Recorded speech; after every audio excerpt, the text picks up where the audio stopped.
Audit లో సంచలన విషయాలు వెలుగులోకి వచ్చాయి. కేరళ సెక్యూరిటీ నిర్వహించిన ఆడిట్ లో ఈ విషయం వెలుగులోకి వచ్చాయి.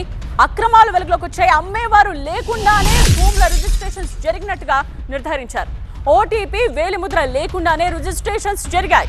సాఫ్ట్వేర్ తో భద్రతా వ్యవస్థని బైపాస్ చేసి విదేశాల్లో ఉన్న వారికి తెలియకుండానే రిజిస్ట్రేషన్స్ చేసినట్టు బయటపడింది. 8 లక్షల లావాదేవీలకు సంబంధించి ఆడిట్ పూర్తయింది.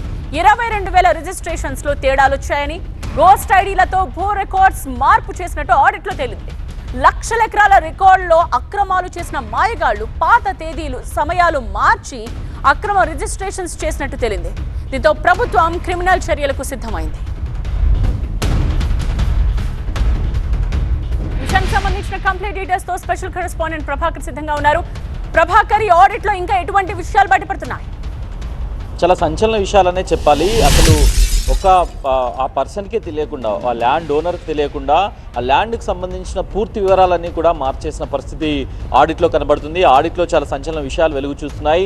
ఒక వ్యక్తి అమెరికాలో ఉంటాడు. అమెరికాలో ఉన్న వ్యక్తి భూమి ఇక్కడ ఇతర వ్యక్తులపైకి మారుతుంది. అది ఎలా మారింది అనే దాన్ని ఆడిట్ రిపోర్ట్ పూర్తిగా విశ్లేషిస్తే చాలా సంచలన విషయాలు బయటపడ్డాయి. కంప్లీట్గా డేటా బేస్ను మ్యానిపులేట్ చేసి బైపాస్ చేసి ఆ కోడింగ్ను బైపాస్ చేసి దాంట్లో ఓటీపీస్ కానీ ఆధార్ ఓటీపీస్ కానీ బయోమెట్రిక్స్ కానీ లేకుండా ఒక వ్యక్తి పేరు పైన ఉన్న భూమిని మరో వ్యక్తిపైకి ట్రాన్స్ఫర్ చేయడం, అట్లాగే సేల్ డీడ్ని పూర్తిగా మ్యానిపులేట్ చేసి అప్లోడ్ చేయడం, ఇట్లాంటి కార్యక్రమాలకు పాల్పడ్డారు అనేది అయితే ఆడిట్ రిపోర్ట్ పూర్తిగా వెల్లడించింది. దాదాపు 8 లక్షలకు పైగా జరిగిన ట్రాన్సాక్షన్స్లో 22,000 ట్రాన్సాక్షన్స్ పూర్తిగా తేడా ఉన్నాయి. అంటే 2 నుంచి 3% ట్రాన్సాక్షన్స్ పూర్తిగా తేడా ఉన్నాయనేది కేరళ ఆడిట్ సర్వీసెస్ తెలిపింది. సో దీనికి సంబంధించి ముందు నుంచి కూడా ధరణి పోర్టల్ను రెడీ చేసిన వాళ్ళకు తెలియకుండా ఇది జరిగే అవకాశం లేదనేది అయితే ఇప్పుడు అధికారులు భావిస్తున్నారు. ఆడిట్ రిపోర్ట్ కూడా అదే చెప్తుంది. దాంతోపాటుగా CCLAకి సంబంధించి ఎవరు ఇన్వాల్వ్ అయి ఉన్నారు, సో వాళ్ళు ఎట్లా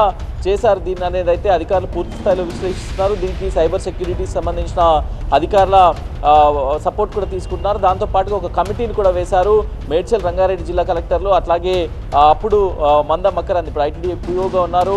దాంతోపాటుగా ఒక 4-5 IASలతో ఒక కమిటీని కూడా వేశారు. పూర్తి స్థాయిలో ఒక మ్యాన్పులేట్ చేసి అర్ధరాత్రి పూట ట్రాన్సాక్షన్స్ చేశారు అనేది అయితే ఆడిట్ రిపోర్ట్లో తేలింది. అర్ధరాత్రి పూట ట్రాన్సాక్షన్స్ చేసి ఓటీపీ కానీ లేకపోతే బయోమెట్రిక్స్ కానీ ఏవి కూడా పర్టికులర్ ఆ పర్సన్కి వెళ్లకుండా బైపాస్ చేశారు అనేది అయితే ఆడిట్ రిపోర్ట్లో తేలింది. రైట్ ప్రభాకర్.